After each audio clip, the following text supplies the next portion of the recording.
Assalamualaikum warahmatullahi wabarakatuh.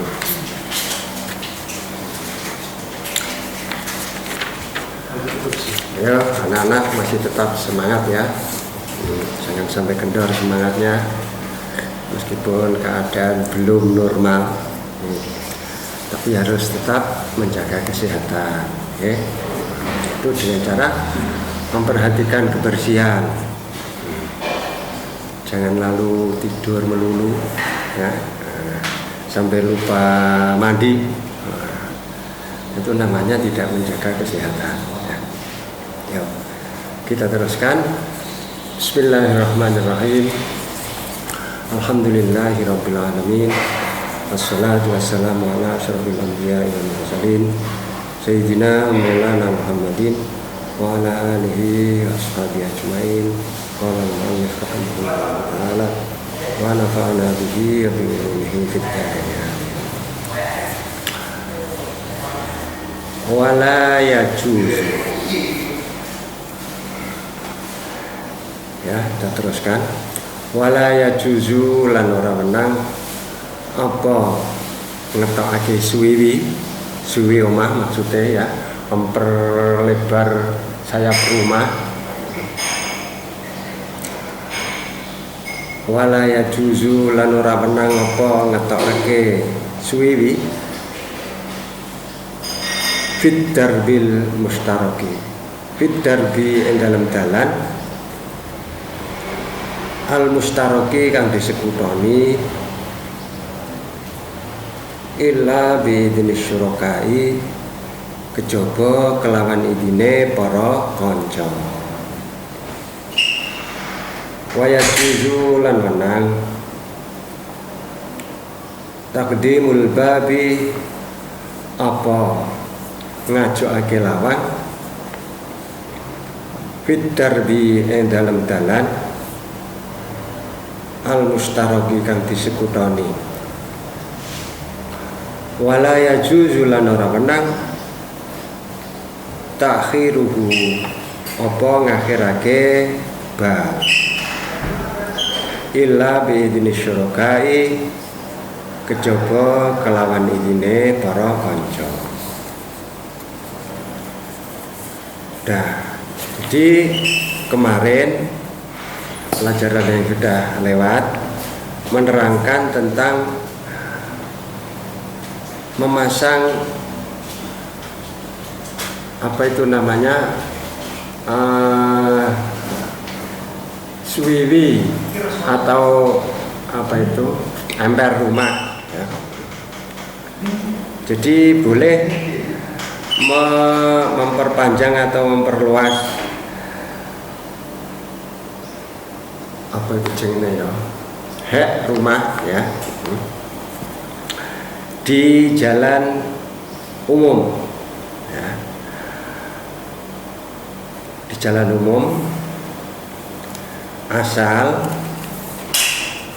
tidak mengganggu orang yang lewat. Artinya orang yang lewat umpamanya membawa apa itu namanya beban tidak terhalangi oleh suwi tersebut, maka boleh, hukumnya boleh.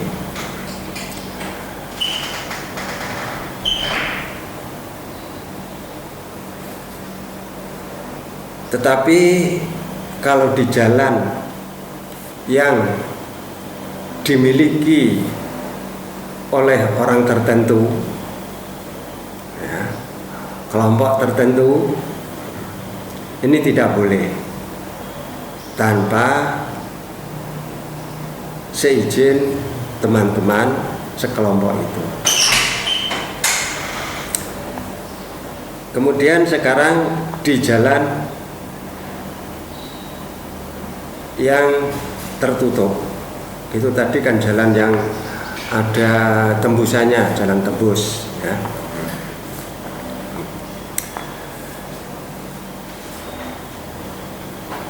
Jalan yang hanya dimiliki oleh kelompok, misalnya di perumahan, perumahan ini kelompok, jadi jalan ini untuk kelompok perumahan itu. Nah itu kalau dipasang gerbang di depannya itu boleh, di depannya boleh dipasang gerbang. Tapi di akhir jalan, artinya jalan buntu itu di akhirnya itu tidak boleh dipasang pintu kecuali telah seizin orang yang ada di kelompok tersebut. Paham ya?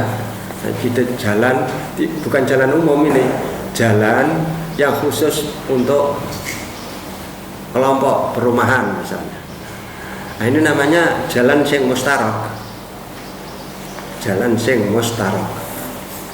Jalan mustarok ini jalan utamanya boleh dipasang gerbang. Tapi jalan yang terakhir buntu misalnya, yang buntu itu tidak boleh dipasang pintu kecuali mendapat izin dari semua kelompok tersebut. Karena jangan sampai nanti dimanfaatkan oleh orang yang paling dekat dengan pintu itu. Mungkin ada hal-hal yang dirahasiakan tidak bisa diketahui oleh yang lain. Karena di jalan yang akhir itu merupakan apa? Jalan yang tertutup. Sudah. Faslun fil khiwalah. Lafal khiwalah bisa dibaca hawalah, bisa dibaca khiwalah. Ya. Khiwalah itu apa? Khiwalah menurut bahasa adalah pindah, al-intiqal, pindah dari satu tempat ke tempat yang lain. Ini bisa dikatakan khiwalah, al-intiqal minal haq ila ghairihi. Ini namanya khiwalah. Tapi menurut syara naqlul haqqi min zimmatil mukhil ila zimmatil muhali alaihi. Khiwalah menurut syara adalah memindahkan hak dari tanggungannya mukhil ke tanggungannya muhal alaih. Siapa mukhil dan muhal alaih itu? Nanti kita jelaskan satu persatu. Jadi di dalam khiwalah ini ada istilah muhtal, mukhil, dan muhal alaih. Muhtal itu siapa? Muhtal ini orang yang memberi hutang, orang yang memberikan hutang pada mukhil. Mukhil ini orang yang hutang pada muhtal. Kemudian ada muhal alaih. Muhal alaih ini orang yang ketiga. Orang ketiga ini orang yang dipindai. Jadi haknya mukhil dipindahkan ke muhal alaih. Karena muhal alaih ini mempunyai hutang pada mukhil. Paham ya? Pertama muhtal. Muhtal ini orang yang memberi hutang. Yang diberi hutang itu namanya mukhil. Mukhil ini selain hutang, dia juga punya uang yang dihutang oleh orang lain, yaitu yang namanya muhal alaih. Yes. Wasyaraitul khiwalati utawi syarat-syarat khiwalah arbaatun iku ana papat. Ridal mukhili suwijine iku setujune mukhil. Ridal mukhili suwijine iku ridane mukhil, setujune mukhil. Wa qabulul muhtali. Dan nomor lorone iku nampane muhtal. Muhtal tapi siapa? Muhtal adalah orang yang memberi hutang pada mukhil. Wa kaunul haqqi lan anane hak. Wa kaunul haqqi lan anane hak iki yang nomor 3 mustaqirran iku tetap fi zimmati ing dalam tanggungan. wattifaquma lan cocoke utang, wattifaquma lan cocoke utang fi dhimmatil mukhili kang ing dalem tanggungane mukhil wal muhali alaihi lan muhal alaih fil jinsi ing dalem jinise wan naui lan maceme wal khululi lan kontane wat ta'jili lan semayane, wat ta'jili lan semayane, wat tabrau lan dadi bebas, wat tabrau lan dadi bebas biha sebab khiwala. Apa sing bebas? Zimmatul mukhili, apa tanggungane mukhil. Zimmatul mukhili, apa tanggungane mukhil. Sampun. Khiwalah adalah pemindahan haknya muhtal, haknya mukhil pindah ke muhal alaih. Naklul haqqi min dhimmatil mukhil ila dhimmatil muhali alaih. Pindahnya hak dari tanggungannya mukhil ke tanggungannya muhal alaih.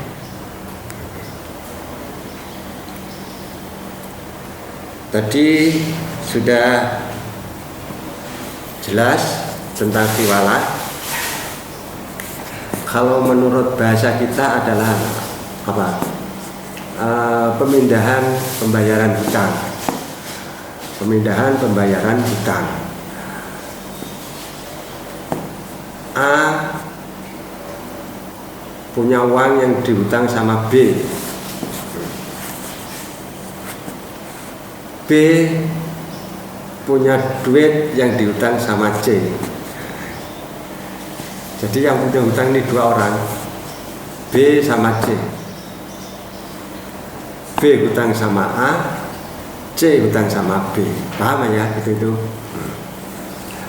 Yang berhak membayar sama A itu kan B, B yang hutang sama A. Tetapi kemudian dipindahkan ke C. Nah, saya punya duit yang dihutang sama C, itu untuk bayar kamu. Nah, gitu ya, bilang A sama A. Nah, ini namanya khiwalah. Itu namanya khiwalah, pemindahan hak dari tanggungannya B ke tanggungannya C. Ini namanya khiwalah. Khiwalah ini harus memenuhi 4 syarat. Syarat yang pertama yaitu setujunya mukhil. Mukhil harus setuju. Mukhil siapa ya? Tadi statusnya yang menjadi mukhil adalah B. C menjadi muhal alaih, A menjadi muhtal. Ya. Bisa ya? Ini namanya khiwalah. Jadi pertama mukhil harus setuju. Kalau mukhil tidak setuju, tidak bisa dianggap sah khiwalah. Nomor 2, muhtal harus mau menerima. Siapa muhtal? Muhtal adalah orang yang memberi hutang pada B.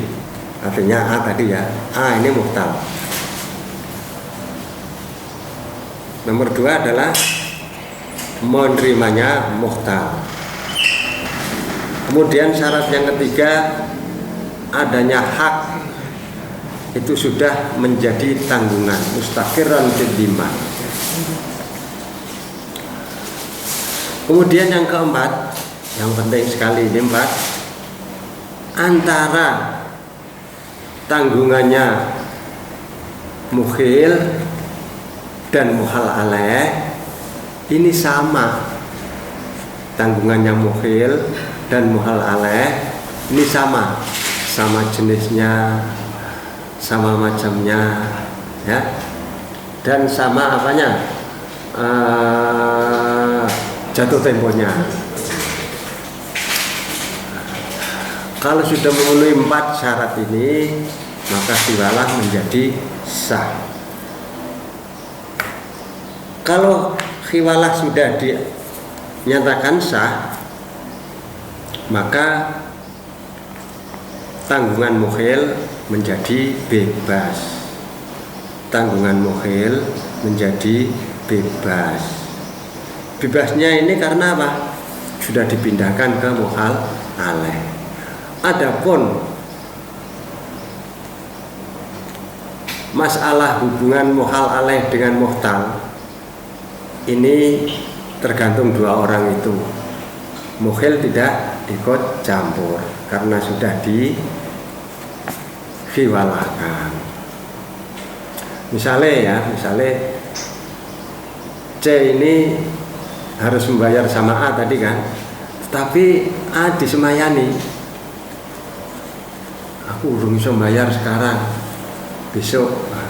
Ini kemudian A tidak boleh meminta dari B karena B sudah melimpahkan haknya kepada si C. Tidak bisa dituntut. Dibayar atau tidak itu sudah menjadi tanggungan muhal alaih dan muhtal. Mukhil sudah cuci tangan, tidak punya hubungan apa-apa tentang hak. Paham ya? Ini namanya khiwalah. Faslun utawi iki ku pasal suci fid dhamani ing dalem nerangake dhaman.